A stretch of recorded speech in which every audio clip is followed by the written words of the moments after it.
남북 사회 통합을 위한 NK 채널 ON.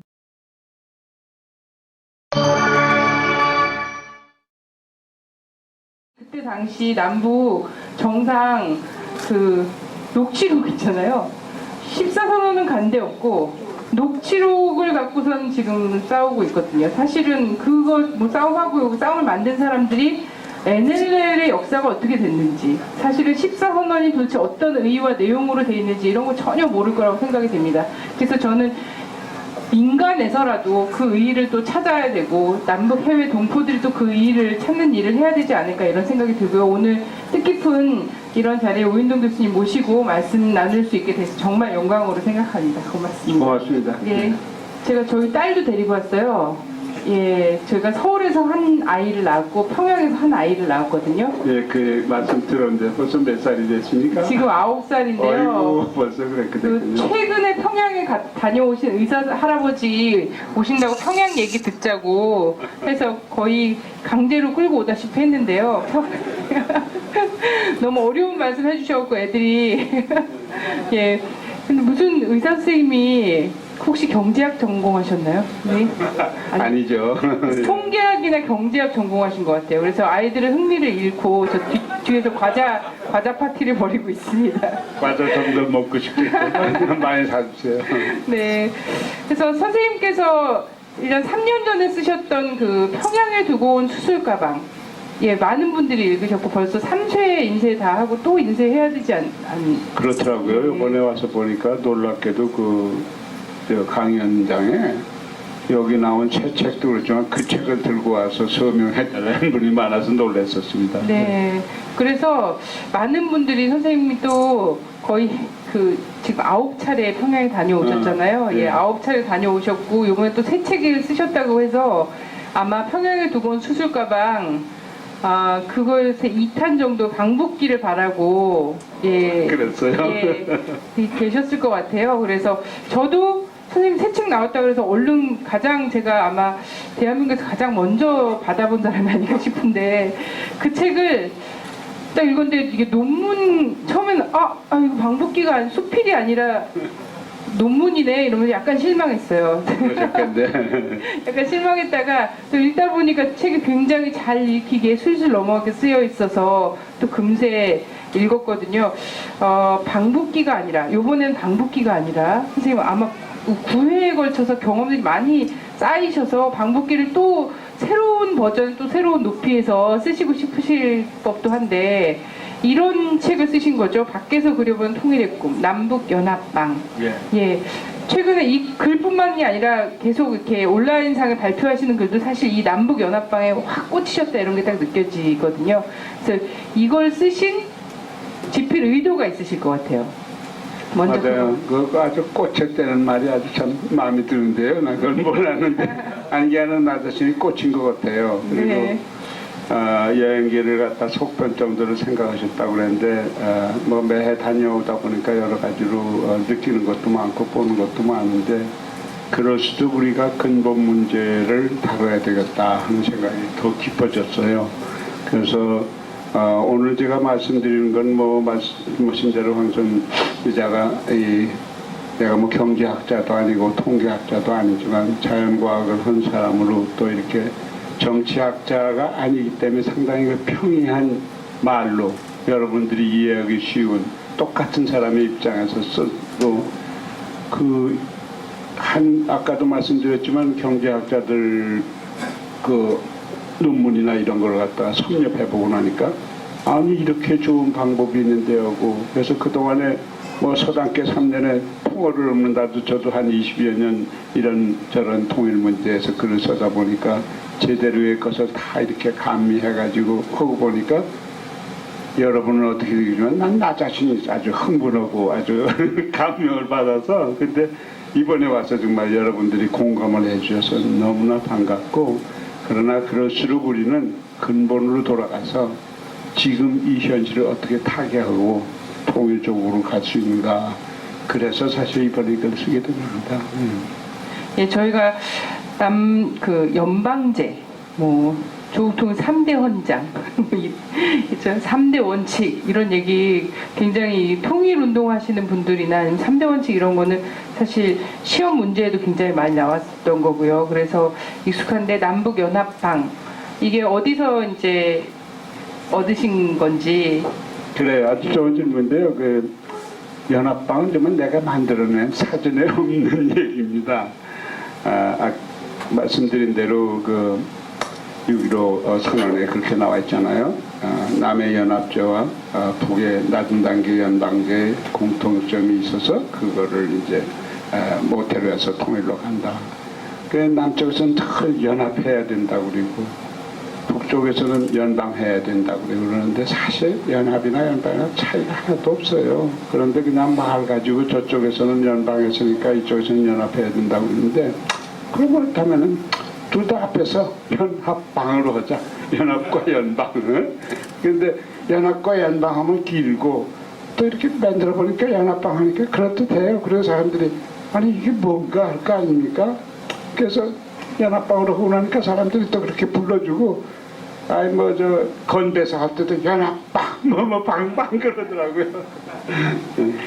네, 뭐 어감도 좋은 것 같고요. 예. 남북 연합방이 좋은 것 같고 선생님께서 이제 92년도에 처음 평양에 가시게 되셨어요. 그렇죠. 그때까지는 사실 통일 문제나 이런 거에 대해서 사실 해외에서 오래 생활하시면서 갖고 있는 정도, 특별하게 막 통일 운동가다 이렇게 지금은 통일 전도사라고 불리실 정도인데 그때는 그렇지 않으셨죠? 전혀 그런 게 없었고 저는 1970년에 미국으로 유학 가서 인공관절 고안 그리고 수술법 창안 이런 거 하느라고 25년은 정말 전혀 아무것도 모르고 이렇게 지내서 저 나름대로 좀 학교에서 모두 인정도 받고 제 자신이 고안한 관절기들이 세계적으로 쓰이고 그래서 그 덕에 세계를 돌아다니면서 강연을 해서 여러 가지 안목도 좀 넓어졌어요. 그러면서도 한 번도 북에서 온 의사들을 만나지를 못한 적이 있어요. 그러다가 정말 92년에 재미한인 의사회 학술교류 방문단이 북을 방문하면서 저도 좀 거기 같이 해달라고 그래서 가서 보고 나서 제가 과거에 생각했던 거와 너무 달라서 놀래서 돌아와서 사실 우리 근대사와 현대사 분단 전쟁과 분단사를 다시 읽어보니까 이거야말로 역사의 재발견이고 분단사의 재인식이 되더라고요. 그래서 그때부터 90년도 이제 전반서부터 조금씩 그로 들어가게 된 거죠. 예.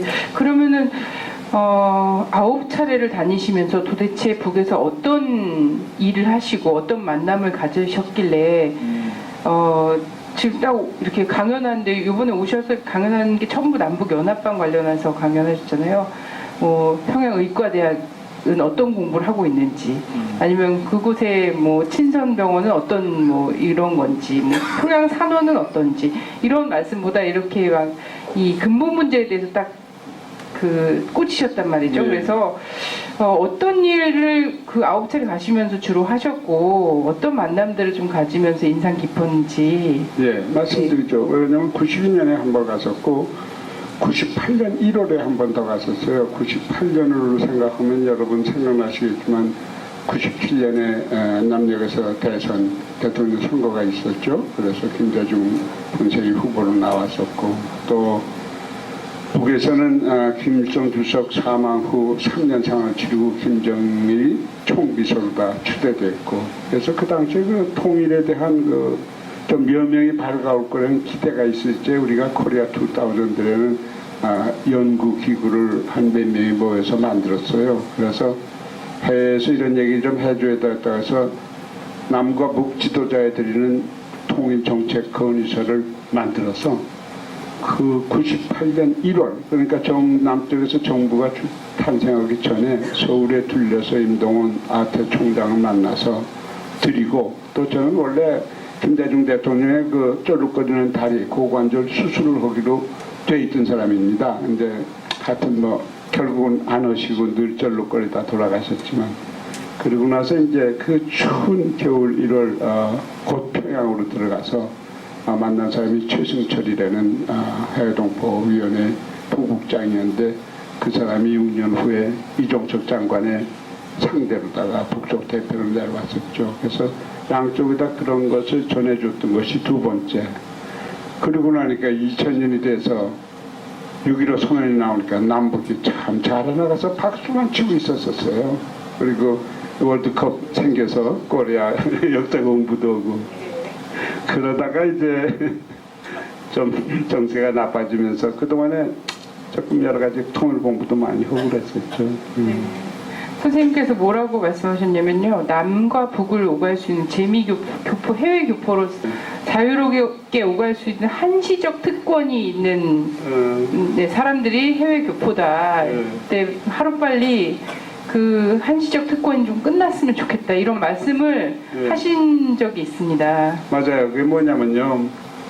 제가 요번에 지난주 토요일 날 우리 윤동주 시인회한테서 윤동주 민족장이라는 걸 받았어요. 수상소감을 써달라고 해서 가만히 생각하니까 윤동주가 중학시절을 보냈던 평양과 윤동주가 연희 견문을 다녔던 서울을 자유롭게 이렇게 드나들 수 있는 이 해외동포의 서글픈, 이게 서글픈 일이죠. 여러분 못 가시고 서글픈 한시적 남북이 잘하시면 저는 할 필요가 없지 않습니까? 그래서 한시적 특권이라는 얘기를 써서 이분들이 나한테 상을 주는 이유가 그 한시적 특권을 헛되이 하지 말라는 채찍으로 알고 받겠다고 그런 얘기를 했습니다.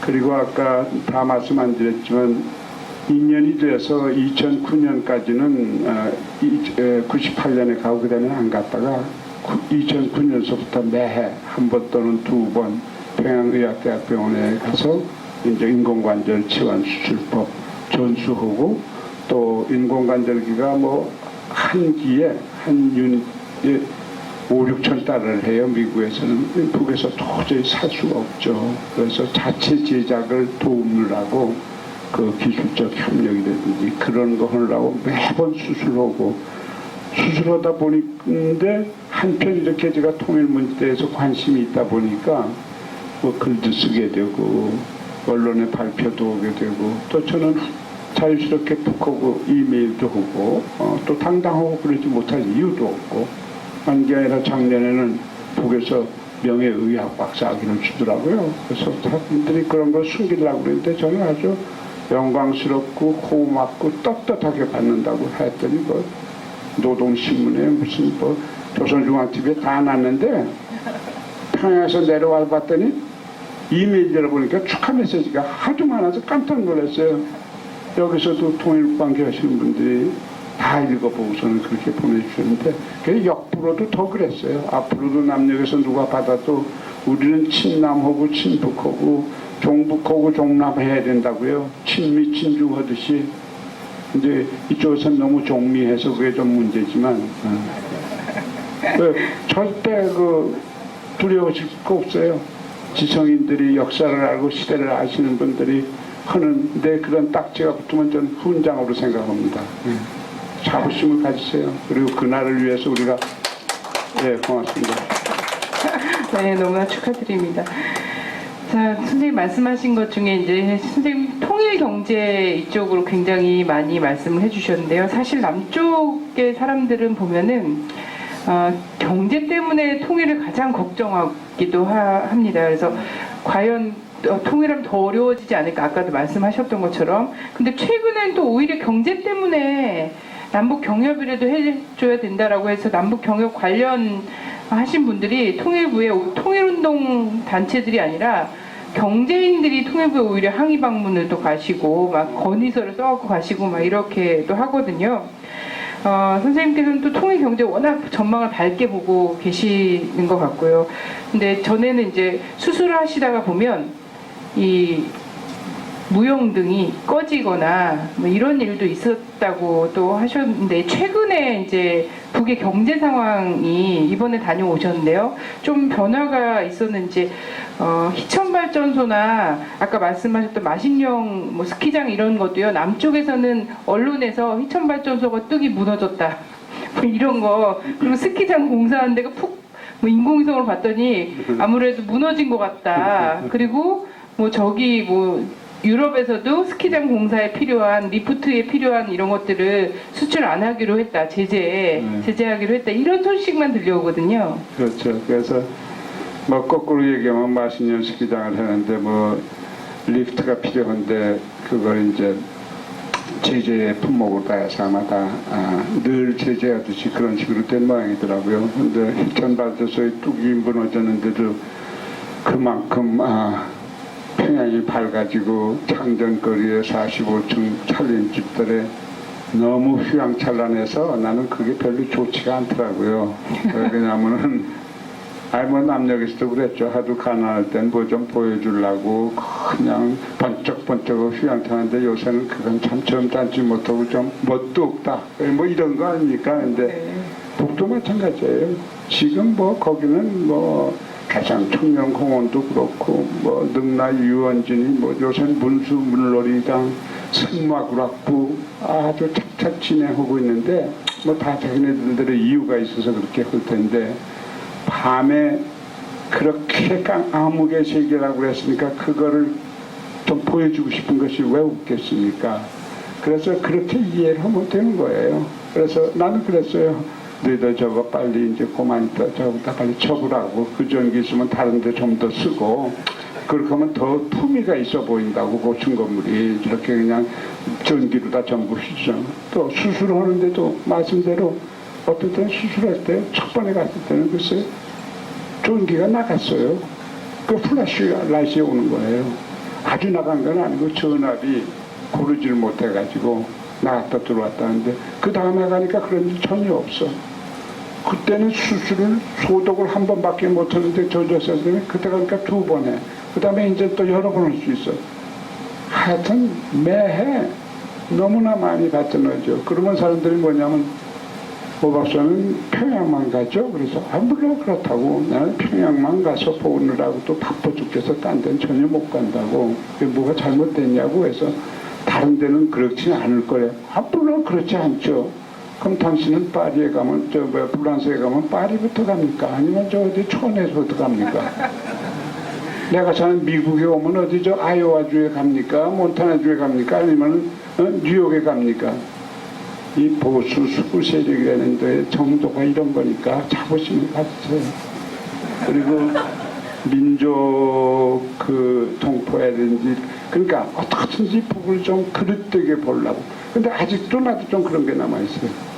한마디 더 말씀드리면 이번에 가니까 택시가 범람을 해. 그래서 아니 이게 어떻게 택시가 이렇게 많아졌냐고. 그랬더니 예 이번에 좀 많아졌지만 아니 작년에 안 보이던데 그랬더니 아유 무슨 말씀을 그렇게 하세요 안내원이. 있었죠. 그래 그래서 아니야 그랬더니 있었는데 그때는 이렇게 택시 표시를 잘 안 했는데 이번에는 뭐 노랗고 뭐 체크 무늬로 해가지고 금방 눈에 띄어. 그렇구나. 그래서 내가 생각엔 뭐냐면 근데 그 누구들이 타? 이렇게 물어봤어. 그러니까 이게 못된 습관이 남아있어요. 뭐 해외동포나 관광객이나 이런 사람들 있지. 인민들이 타지 누가 탑니까? 또 이래. 아이고 당했구나. 헐발이 없어서 체면체리라고. 그럼 그 자동차가 어디서 만든 거야? 일부러 봤더니 국산입니다. 그러더라고. 평화자동차 그랬더니 네 평화자동차하고 중국산도 많습니다. 이렇게 솔직히 얘기를 해요. 그러니까 금방 생각나는 게 저 같은 사람한테는 제 차업이 5위 되는 이 나라 남녘에 차들이 들어와서 다 있어야 될 텐데 이게 뭔가 하는 그런 생각도 들고 작년만 해도 그냥 하도 그 중국 사람들이 저는 고려 호텔에 늘 드는데 소위 대표적 호텔이 있는데 거기는 이제 평양의대하고 가까워요. 중국 사람들이 말해요. 근로자 같은 사람들도 같이 와서 그래서 아침 먹고 그러는데 이번에는 가니까 유럽 사람들이 중국 사람들 훨씬 더 많아요. 그러니까 이게 다 겉으로 보이는 거지만 겉으로 보면 속도 어느 정도 돼 있을 테고 자동차 많고 신호등 많고 누구 말 많다 조금 있으면 이 수신호 하는 사람 없어져서 좀 섭섭할 지경이 될 것 같아요. 그렇게 변화하고 있어요. 뭐 저기 스마트폰 만들어내죠. 유경 호텔은 그냥 깨끗하게 의자는 다 돼 있죠. 내장만 한 10%밖에 안 됐다고 그러더라고요. 네, 너무나 빨리 가봤으면 좋겠다 이런 생각이 막 그렇죠. 드는데요. 아, 그러면은 그 남쪽에서는 또 지금 요즘 이렇게 막 비정규 문제라든지 노동 관련해서 문제가 굉장히 심각합니다. 근데 또 흔히 생각하는 이 이후의 남북 관계가 자유왕래 단계로 됐을 때 북에서 꽃제비라든가 뭐 워낙에 남쪽에서는 뭐 300만 아사설까지 나왔던 때가 있었기 때문에요. 그리고 지금도 여전히 그런 대북 우월 의식 이런 것들이 굉장히 견고하거든요. 언론이나 아니면 정치권 안에서. 그래서 그런 생각들 많이 하면서 북쪽에서 엄청난 실업자들이 몰려와서 그렇지 않아도 고용이 불안한 남쪽에서 일자리도 뺏길 것이다. 이런 생각까지도 막 하면서 미리부터 적대감을 딱 갖게 하거든요. 그렇죠. 북의 고용 안정이라고 해야 되나요? 이런 건 어떻게 좀 느껴지시나요? 아유, 그거야말로 아주 전혀 사실과 다른 얘기 아닙니까? 도대체 북의 인민들이 싼 인력을 가지고 여기 온다는 건 그건 있을 수가 없는 일입니다. 우리는 통일을 단계적으로 해야 되기 때문에 북은 북에서 이러고 남은 남에서 이러고 특히 이 남북경제 공동체를 운영하면은 남녘에서 다 할 수밖에 없어요. 시설자재라든지 인민 소비품이라든지 지금 중국 제품이 파헤치고 있거든요. 그것이 전부 남녘 제품으로 돼야 된다고. 그 여러분들이 그거 만들어내려면 2,500만 명 거를 더 만들어야 된다고요. 5천만이 아니라. 그러면 여기 얼마나 일자리가 많이 생깁니까? 그리고 북에는 국토건설장이 그냥 대토목공사를 뒤덮여서 여기 내로사인이 하나도 없어요. 2,500만 중에. 그러니까 그런 거 하나도 그쪽 없고 제 책에 그 300만 아사의 그 참 정말 허구 이게 아주 그냥 못되게 볼래는 그런 그래서 이런 얘기를 내가 밖에서 있기 때문에 이런 것이 보이고 또 밖에서 있기 때문에 여러분들처럼 여러 그 시정법에 관계가 안 돼서 해야 된다고 해서 사실 이렇게 하는 겁니다. 그래서 여러분들이 똑바로 알고 그랬더니 이런 얘기를 새누리당 국회의원들한테 민주당 국회의원한테 해주라고 그러더라고요. 얼마인지 그러겠다. 근데 여러분들이 이런 걸 잘 전파해서 여론이 형성되면은 그분들이 부르면 내가 가서 만나자고 해서 안 만나고 박근혜 대통령도 만나자고 해서 만나지 않으니까 그렇게 만들어 달라 그러면 내가 하루 종일 그냥 밤새를 쓰여서 얘기해가지고 저는 해보겠다고 그런 얘기도 했습니다. 네, 그런 날이 빨리 왔으면 좋겠습니다. 자, 우리 마침 통일 비용 얘기를 막 할 때나 이럴 때 사실 네. 긍정적인 쪽도 부정한 쪽도 독일 이야기를 굉장히 많이 합니다. 그렇죠. 예, 네. 그리고 통일에 대한 우려를 얘기할 때도 독일을 봐라. 그래서 갑작스럽게 통일하면 안 된다. 그렇죠. 이런 얘기들을 막 하는데 물론 우리가 그 구상하고 있는 통일이 독일의 통일과는 당연히 다른데요. 전 선생님한테 여쭙고 싶은 거는 이미 독일도 좀 다녀보셨을 것 같고 그렇죠. 80년대도 그렇고요. 그럼요. 현재의 북이 80년대 중후반의 동독의 단계인가? 저는 이게 사실 굉장히 사람들 딱 생각을 해봐야 될 거라고 생각합니다. 왜냐면 남쪽에서도 흔히 북은 우리의 한 60년대 같아. 이런 얘기들을 막 하면서요. 그러면서 마치 북이 30년, 4, 50년 뒤에는 남쪽과 같은 상황이 될 것 같은 약간 우울한 전망이 또 사람에 따라서 우울한 전망인데 이렇게 생각할 수도 있거든요. 그래서 80년대 중후반의 독일과 동독과 지금의 북을 좀 과연 비교 대상인가? 아니 이렇게 되는 거죠. 뭐 원래 그렇지 않습니까? 이제 해방되고 나서 1970년대 중반까지는 북이 남녘보다도 우세한 경제력이었고 그래서 뭐 지하철 같은 것도 여기서 저도 오늘 지하철 타고 왔지만 궁전처럼 먼저 해놨고 말이에요. 남녘보다. 그랬는데 지금은 그런 것을 따질 필요가 없어요. 북은 지금 경제 사정이 매우 열악한 건 너무나 사실이죠. 근데 열악한 것이 남녘한테는 도움이 되는 겁니다.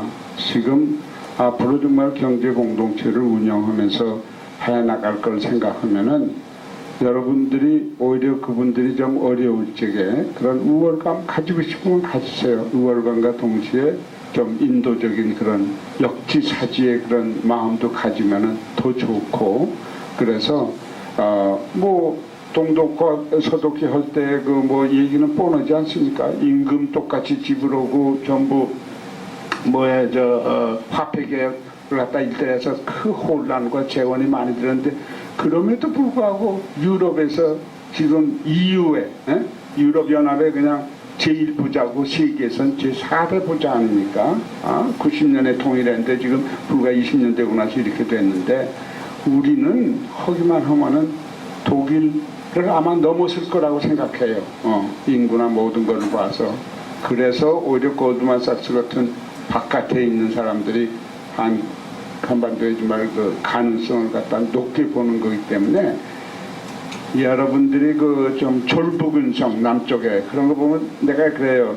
좀 안 된 얘기지만 돈 2만 불짜리가 4만 8천 불짜리 미국 사람한테 뭐 어쩌고 저쩌고 하는 걸 보면요.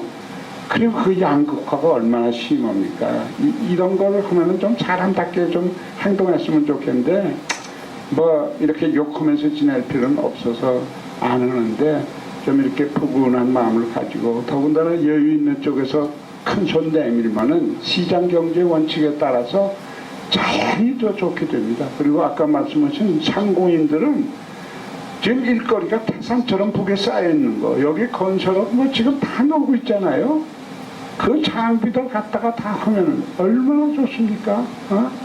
이런 거를 갖다가 쉬운 말로 다 잘 알려서 통일해도 되는구나. 어려워지기는커녕 더 잘 먹고 더 잘 놀고 더 잘 편하게 지내는 거 이것만 하면 전 아주 좋을 겁니다.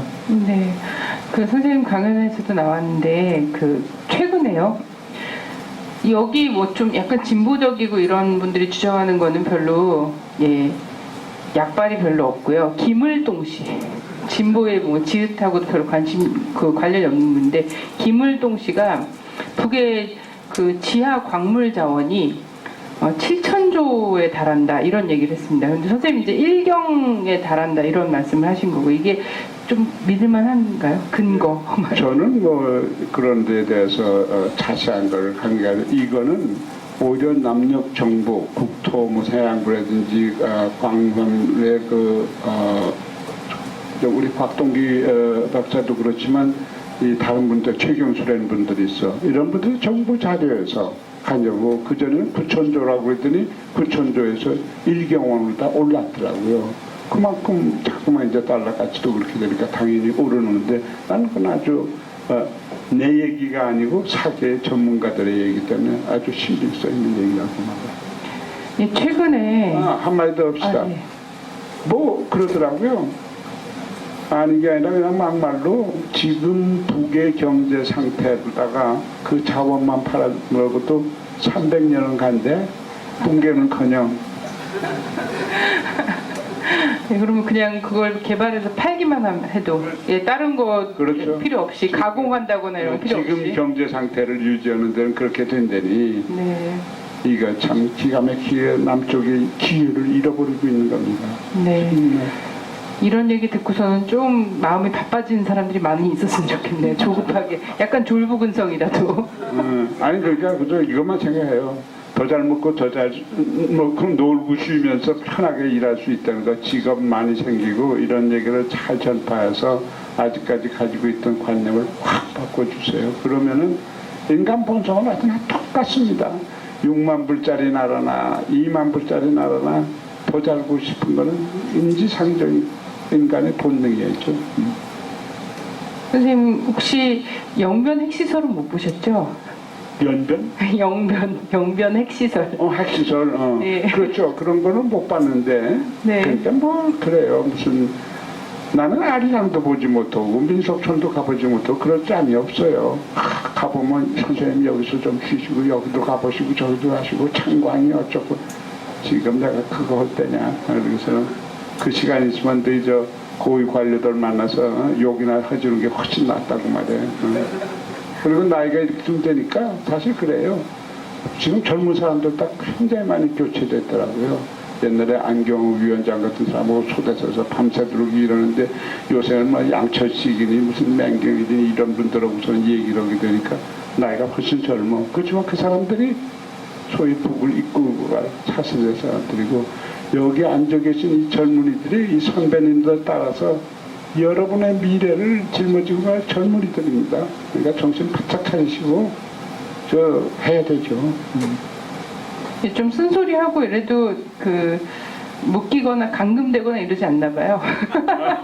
남쪽에서는 계속 그런 식으로 얘기하지 않습니까? 가서 근데 아마 제가 별게 안 돼서 아마 막 얘기해도 잡아가지 않으면 근데 모르죠. 또 이제 내일쯤 그런 일이 생기지.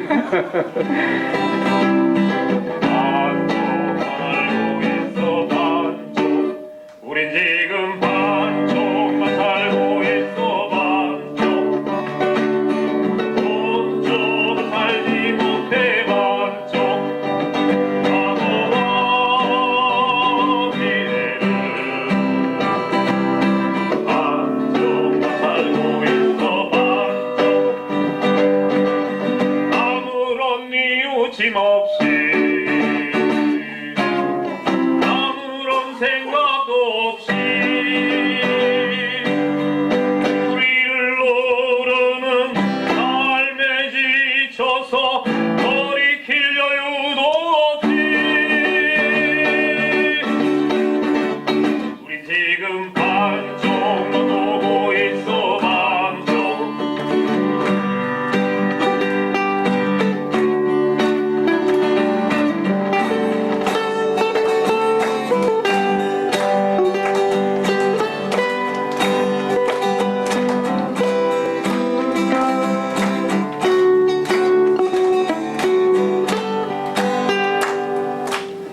아무런 이유짐 없이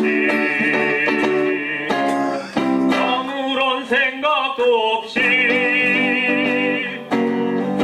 우리를 노르는 유혹에 꺾여서 돌이킬 여유도 없이 우린 지금 반쪽만 하고 있어 반쪽 본쪽을 하지 못해 반쪽 참회와 화해를 반쪽만 하고 있어 반쪽 우린 지금 반쪽만 말하고 있어 반쪽 본쪽을 말하지 못해 반쪽 나라와 민족을 반쪽만 말하고 있어 반쪽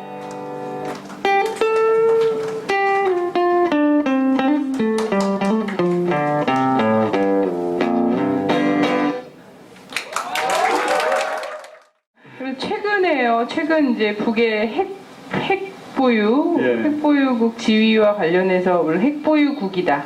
이라는 핵 개발 도상에 있고, 북은 핵보유국이고, 그래서 약간 대하는 게 다를 수밖에 없고, 그렇지만 핵보유국 지위를 인정하는 건 아니다. 이런 굉장히 복잡한 얘기를 했지만 어쨌든 미국의 공식 발언으로 핵보유국 얘기가 또 나왔고요. 그리고 폴락이라는 그 핵 전문가 박사 입에서는 원심 분리기 핵심 부품을 북에서 다 개발하고 자체 생산하고 있는 걸로 보인다. 이렇게 얘기를 하면서 뭔가 좀 그 물밑에서 북미 간의 접촉과 그리고 지금 유럽에서 베를린, 런던에서 일주일 상간으로 계속 만나고 있는 모습이 보이거든요. 그래서 지금 이 핵 개발과 관련해서 북의 인민들의 생각, 예, 어느 정도까지 알고 있고 어떻게 생각하고 있는지. 그 교인민들의 생각이 어떻고 그런 거는 잘 알 수가 없고 그 북에 가보면 그래요. 이제 만나는 분들이 이제 한정돼 있고 그리고 또 여러분들이 여기서 북에서 발표하는 전문이나 무슨 아테나 조국평화통일위원회 같은 데서 하는 거 별로 다른 말을 하지 않아요. 그리고 핵 보유 같은 문제는 이렇게 생각을 해야죠. 지금 그 핵 보유국으로 인정하고 안 인정하고 그런 거 아무 상관도 없어요. 그냥 제가 보기에는 있으면 그냥 있는 거로 되는 겁니다. 예컨대 가난한 인도와 파키스탄이 그냥 핵국가가 됐어요. 그러나 뭐 그 사람들 핵국가라서 무슨 맞상 부리는 거 있습니까? 아무것도 없죠.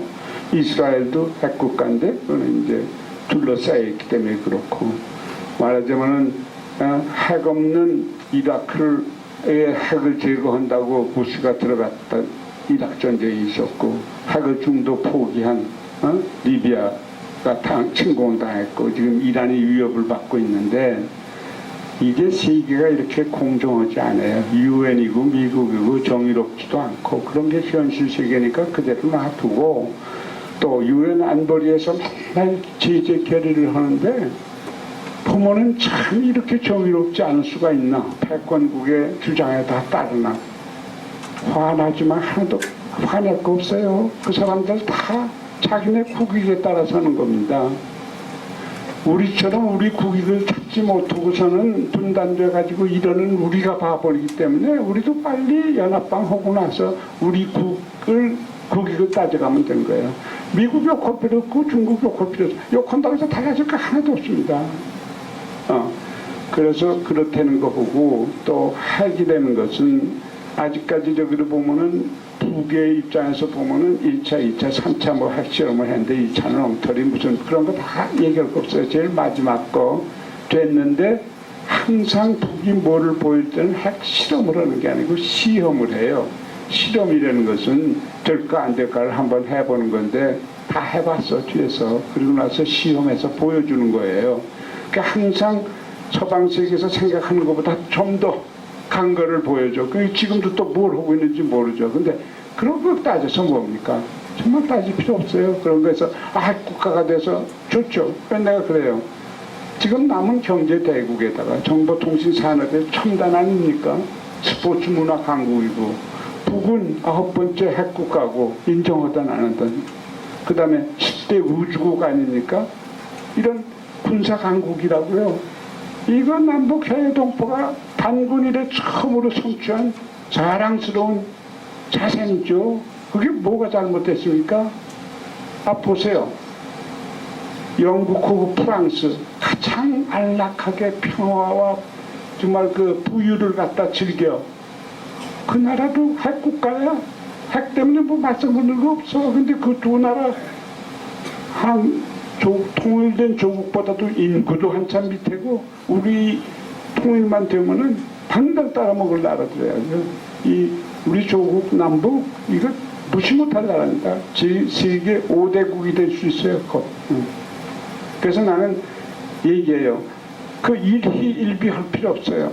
뭐 요새 뭐 북에서 무슨 리서치가 나타났다 안 나타났다 뭐 그게 뭐냐는 맨날 그냥 그 분석과 예측으로다가 도배질을 하는데 그러다 언제 통일합니까? 이런 얘기 하나도 안 오고 말이에요. 진보 농객들 이런 자들이 그런 일만 하고 있어요. 가만히 보면. 네. 선생님이 이렇게 말씀하시면 이렇게 너무 시원하고 좋고 제가 이렇게 얘기하면은 문제가 될까요? 핵개발과 핵보유에 대해서 제가 페이스북에 이렇게 쓰면 예, 종북 이러면서 문제가 정말 고맙습니다. 오늘 아침에도 그렇고요.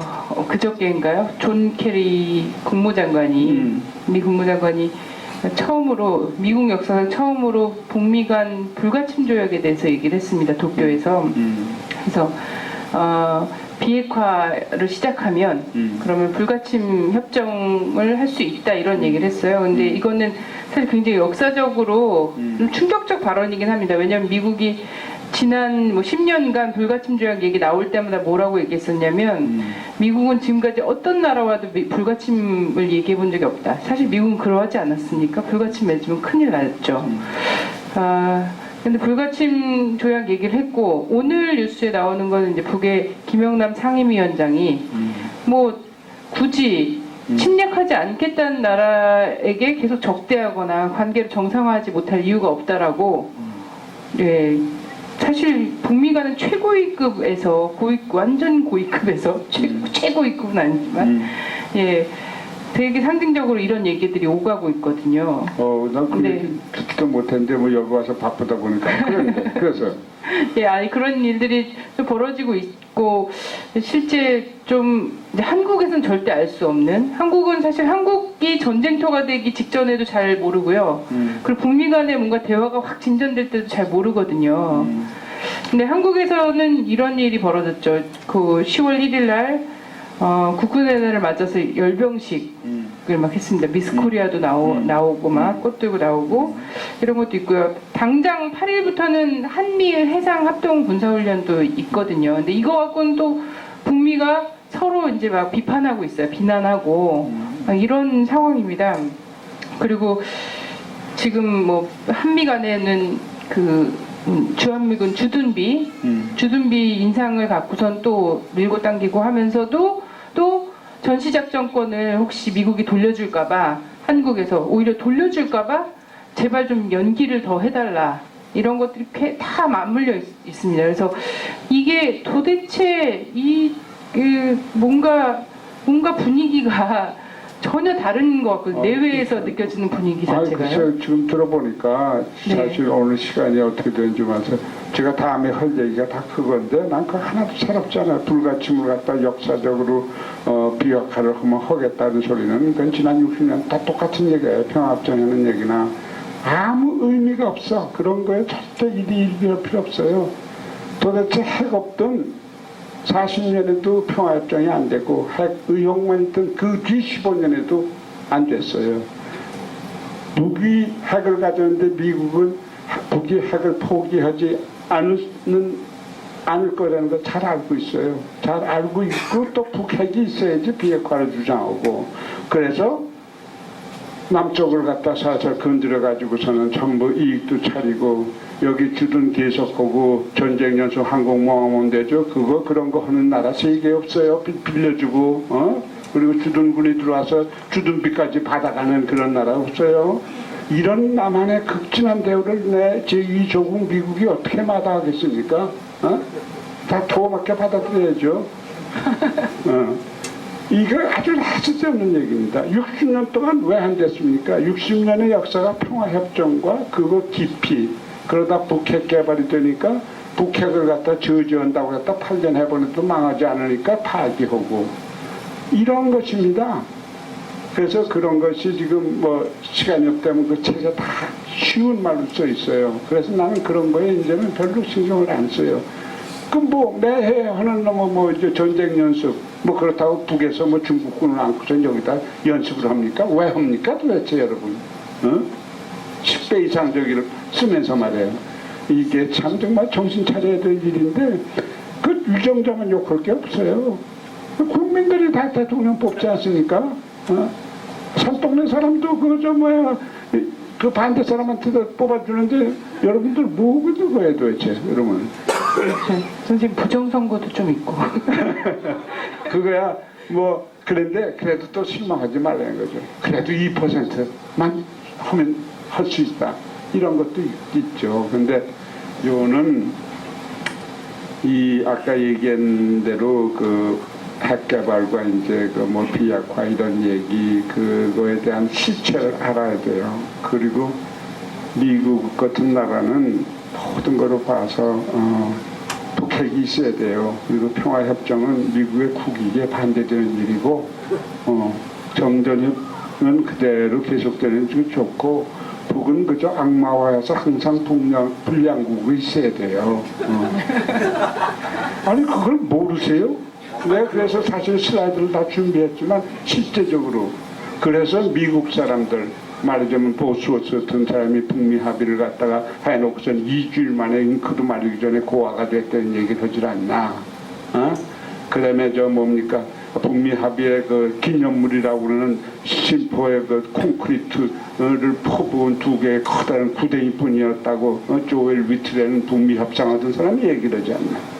심지어 누굽니까 라이스 국무장관 부시에 뭐냐면 미국이 항상 합의한 거 꼴대를 여기로 합의해놓고선 이쪽 거라고 다 했으면 한다고요.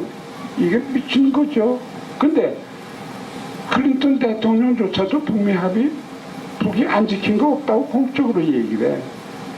근데 남녘에서는 계속 그냥 북이 다 했다는 거예요. 그리고 남녘은 육자회담의 회원국이다 그거 논쟁하는 거 다 봤는데 한 번도 존재가 없어. 얘기가 들리지 않고 미국 하는 얘기만 더 크게 복창하는 거라고요. 이런 것을 여러분들이 알아야 된다는 거죠. 그래서 이거는 앞으로 그대로 가면 또 60년 이 비핵화라는 건요. 무슨 핵폐기라는 건 기한이 없어. 기한이 필요 없는 거야. 비즈니스가 잘 되는데 잘 되도록 유지하면 되지. 뭘 바꿔요? 왜 미국이? 그냥 흘러가고 또 60년 가고 그러는 거예요. 참 정말 충직한 동맹이며 봉이죠, 봉. 예. 네. 그래서 지금 남쪽이 사실 이 분단체들이요, 어떻게 결심하느냐에 따라서 크게 바뀔 수 있는 건데도 그렇죠. 불구하고 예. 계속 그런 방향에서는 하지 않고 오히려 브레이크로서 작동을 한단 말이죠. 이거를 국민들이 어떻게 하면 되겠습니까? 횃불 들고 다 나가면 물론 되겠지만 어떻게 이 상황을 좀 타개할 수 있을까? 지금 내외 분위기는 울며 겨자 먹기라도 약간 무르익고 있는 것이 좀 보이거든요. 근데 이 남쪽에서의 이 상황, 통일 얘기만 해도 이적이 되고 감옥으로 여전히 끌려가고 무슨 진보 정당도 해산 뭐 이런 것들을 얘기를 하고 그런 마당에 어떻게 남북 이런 걸 할 수가 없는 상황이 아닌가 이런 생각이 들어서 이걸 도대체 타개할 만한 묘책이 뭐가 있을까 이런 고민이 그게 뭐 되거든요. 묘책이라는 게 그렇죠. 뭐 그런 일을 하는 사람도 뭐 글쎄 어떤 심정을 가지고 있어서 그런지는 모르지만 이런 얘기를 좀 정말 당신들도 기득권 더 잘 먹고 더 잘 살게 된다는 걸 알려주면서 왜 이렇게까지 해야 되느냐. 뭐 이게 말이 되는 소리지 안 되는 소리지 뭐지만 저는 상당히 근본적이고 민족적이고 양심적이고 순진하고 이상적이에요. 근데 그렇게 이상적이 없어가지고 뭐를 합니까? 꿈이 있어야지 꿈이 이루어지는 거 아닙니까? 그런데 여기서 하는 거 보면은 이거 참 정말 미국이 분단된 남과 북을 좋아하지 않을 수가 없어. 북은 말 안 들어줬고 남은 말 너무 잘 들어줬고 말이야. 그래서 여러분 생각해보세요. 예전에 젊은 분들 이승만 독재 시절에 부전선거에서 학생들이 나서 4.19가 일어났던 것은 무슨 뭐 다른 이유 때문입니까? 정의를 위해서 일어났던 거 아닙니까? 민주화 시절에 여러분의 선배들이 지금 몇 살인지 모르지만 그 세대가 그것을 성취했던 것도 마찬가지죠. 지금 통일력군들이 나서서 이런 일을 하다가 생각해보세요. 뭐 분단 55년 만에 6.15 선언이 있었죠. 그 어떻게 일어났습니까? 이게 뭐 미국이 마련해주거나 중국이 마련해준 것도 아니고 김대중 대통령이 미국 가서 북하고 한번 화합하고 하려고 그랬는데 괜찮습니까? 허락을 받았습니까? 김정일 위원장이 중국에 가서 빌어서 해낸 겁니까? 남북의 의기 조합해서 했다고요. 하고 나니까 국민이 또 모두 우매한 국민들이 70~80%가 눈물을 흘리고 좋아했잖아요. 그래서 14로 이어졌듯이 그런 스피릿이 있으면은 민주국가 아닙니까? 그래도 여기가. 그러니까 빨리 많이 전파하셔서 이런 좋은 얘기들이라고 생각하면은 그걸 널리 해서 그 힘으로다가 하는 거 이외에는 여러분들 구태타할 자신 있어요? 그래서 나는 뭐 묘안이라는 것이 국민이 깨야죠. 그 깨는 것은 여러분들이 저기 인도해 줘야 하고 선도해 주셔야 된다. 그런 얘기밖에 뭐 사실 미안하지만 할 얘기가 없습니다. 네. 보수와 진보와 수구와 뭐 이런 것들 다 가리지 않고 있을 잘 먹고 잘 놀고 쉬고 그렇죠. 보다 편하게 마음 편하게 일하는 삶에 대한 그 욕구를 잘 자극하면 되겠네요. 이제 그 대담에는 시간이 거의 다 돼서 좀 맞춰야 될 것 같은데 마지막으로 여기 있는 우리 젊은이들한테 짧게 한 말씀 부탁드리고요. 연이어서 이제 축하 공연 및 선생님께 선물과 증정 이런 멋진 기획들이 또 있습니다. 선생님 마지막으로 우리 청년들한테 한 말씀.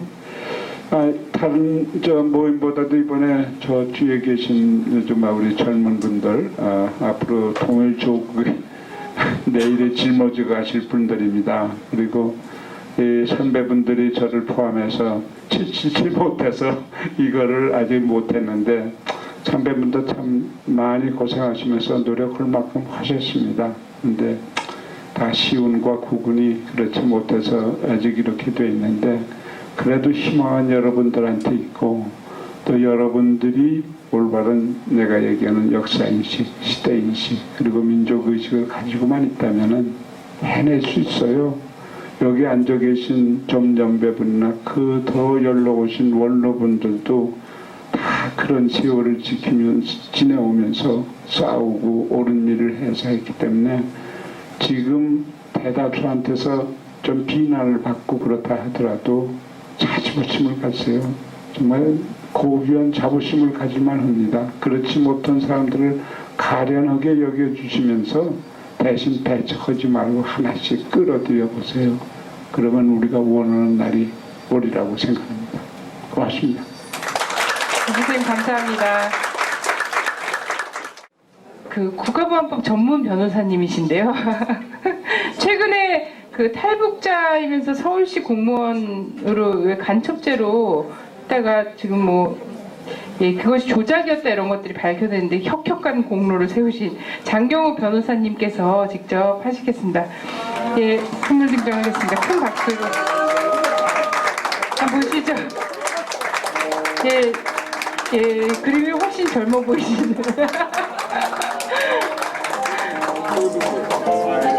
고맙습니다. 선생님 건강하십시오. 예.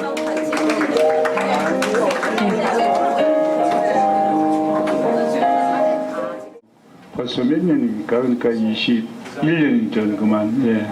지금도 그다는 과장이었고 지금 돼서 예, 평양 그러니까 북한 의학계를 많이 이끌어 가시는 그런 분이죠.